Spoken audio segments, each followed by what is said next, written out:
ഇനി നമ്മളിത് എങ്ങനെയാണ് ഉപയോഗിക്കേണ്ടതെന്നാണ് ഞാൻ ഈ വീഡിയോയിൽ പ്രതിപാദിക്കാൻ പോകുന്നത്.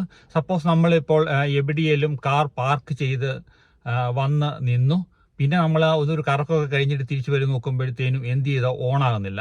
അപ്പോൾ ഓണാകാത്തത് രണ്ട് രീതിയിലായിരിക്കും നമ്മുടെ കാറിൻ്റെ ഡാഷ്ബോർഡിൽ കാണിക്കാൻ പോകുന്നത്. ഒന്ന്, ചിലപ്പം ബാറ്ററി തീരുമ്പം നമ്മൾ ഓണാക്കാൻ നോക്കുമ്പോൾ ബട്ടൺ സ്വിച്ചൊക്കെയാണ് ഓണാക്കാൻ നോക്കുമ്പോൾ ചിലപ്പം ഓണാകുമല്ല, വേറെ എന്തെങ്കിലും സിഗ്നലുകളെല്ലാം ഇങ്ങനെ കാണിച്ചുകൊണ്ടിരിക്കും. ഒന്നുകിൽ ലോ ബ്രേക്ക് ഫ്ലൂയിഡ് കുറവാന്നൊക്കെ പറഞ്ഞു. ഇതെല്ലാം ബാറ്ററി ലോ ആയതുകൊണ്ടാണ് ഇങ്ങനെയൊക്കെ കാണിക്കുന്നത്. എന്ത് ചെയ്താൽ നമ്മൾ ബ്രേക്ക് പെഡൽ ചവിട്ടിയിട്ട് സ്വിച്ച് ഓണാക്കി നോക്കിക്കഴിഞ്ഞാൽ ഓണാവുകയില്ല. നമ്മളിപ്പോൾ ബ്രേക്ക് ഞെക്കി, ഇതിപ്പോൾ ബ്രേക്ക് ഞെക്കിയിട്ട് ഓണാക്കി നോക്കിക്കഴിഞ്ഞാൽ ഇങ്ങനെ ഓണായി വന്നിട്ട് ഇത് ഈ സിമ്പിൾ മുഴുവൻ ഇങ്ങനെ തെളിഞ്ഞു നിൽക്കും. ഇതിപ്പം ടൊയോട്ട CHR ആണ്. അപ്പം അതിൻ്റെ അകത്തൊക്കെയാണ് ഇപ്പോൾ ഇതുപോലെ ഈ ടൈമൊക്കെ കാണിക്കുന്നുണ്ട്. അതെല്ലാം ഇങ്ങനെ ബ്ലിങ്ക് ചെയ്ത് നിൽക്കും. അല്ലെങ്കിൽ നമ്മൾ എന്ത് ചെയ്ത് കഴിഞ്ഞാൽ നമ്മൾ ഓണാക്കി നോക്കിക്കഴിഞ്ഞാൽ ഈ ഡാഷ്ബോർഡ് ഇതുപോലത്തെ ലൈറ്റും കാര്യങ്ങളും ഒന്നും കാണും. അപ്പോൾ ഇതുപോലുള്ള സാഹചര്യങ്ങൾ നമ്മൾ എന്താ ചെയ്യണമെന്ന് വെച്ച് കഴിഞ്ഞാൽ, നമ്മൾ ഈ battery already jumper starter battery മേടിച്ചിട്ടുണ്ട്. അപ്പോൾ നമ്മൾ കാറിൻ്റെ പുറകിൽ വെച്ചിട്ടുണ്ട്.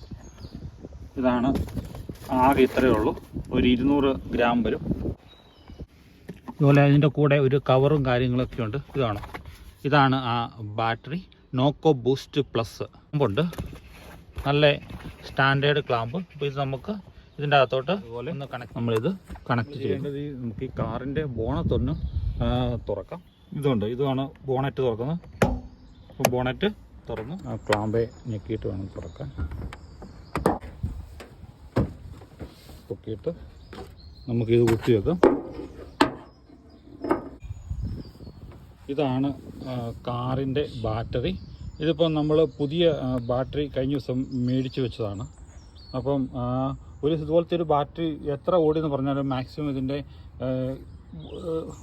ലൈഫ് എന്ന് പറയുന്നത് 4 വർഷം അല്ലെങ്കിൽ 5 വർഷമാണ്. അപ്പോൾ നമ്മൾ പലപ്പോഴും കാർ മേടിക്കുന്നത് ചെറിയ കാർ 2000-3000 പൗണ്ടിൻ്റെ കാറൊക്കെ ആയിരിക്കും. എത്ര വലിയ കാറാന്ന് പറഞ്ഞാൽ ചില സമയത്ത് ഇപ്പം കാലാവസ്ഥ, ഇപ്പം പുതിയ ബാറ്ററി ആണെങ്കിൽ പോലും ഇപ്പം തണുത്ത കണ്ടീഷൻ ഒക്കെ ആണെങ്കിൽ പെട്ടെന്ന് ചാർജ് ഊർന്നു പോകും. അല്ലെങ്കിൽ നമ്മളിപ്പോൾ ഉപയോഗിക്കാതെ 1-2 മാസം എവിടെയെങ്കിലും ഗ്യാരേജിലൊക്കെ കാർ വെച്ചുകൊണ്ടിരിക്കുകയാണെങ്കിലും ഇത് ഊർന്നു പോകും. അപ്പോൾ അങ്ങനെയുള്ള സാഹചര്യത്തിൽ നമുക്ക് നമ്മളിപ്പം തുറന്നു, ഇതുണ്ടോ, റെഡ് പോസിറ്റീവും കറുത്ത് നെഗറ്റീവുമാണ്. അപ്പോൾ ഇത് കണ്ടോ, ഇത് പതുക്കെ പൊക്കുക. ഈ പോസിറ്റീവ് നമുക്ക് ഇതിലോട്ട് കണക്ട് ചെയ്യാം. ഈ പോസിറ്റീവ് ഇതിലോട്ട് കണക്ട് ചെയ്യാം. ബ്ലാക്ക്, അതായത് നെഗറ്റീവ്, നമുക്ക് ഈ ഭാഗത്തേക്ക് കണക്ട് ചെയ്യാം. കണക്ട് ചെയ്തതിന് ശേഷം ഇത് ഓണാക്കിയാൽ മതി. ഇത് ഓണാക്കി കഴിയുമ്പം ഈ ബാറ്ററിയിൽ കുറച്ചേലും ചാർജ് ഉണ്ടെങ്കിൽ ഇത് ഓട്ടോമാറ്റിക്കായിട്ട് ഓട്ടോമാറ്റിക്കായിട്ട് അത് ഇതിലോട്ട് ചാർജ് ചെയ്തോളും. പിന്നെ നമുക്ക് നേരെ പോയി വണ്ടി സ്റ്റാർട്ടാക്കി നോക്കാം.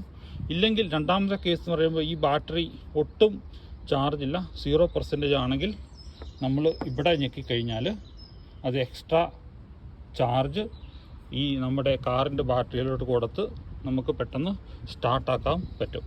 ഈ സാധനം നമുക്ക് 1 വർഷം വരെ നമുക്ക് ചാർജ് ചെയ്യേണ്ട ആവശ്യമില്ല.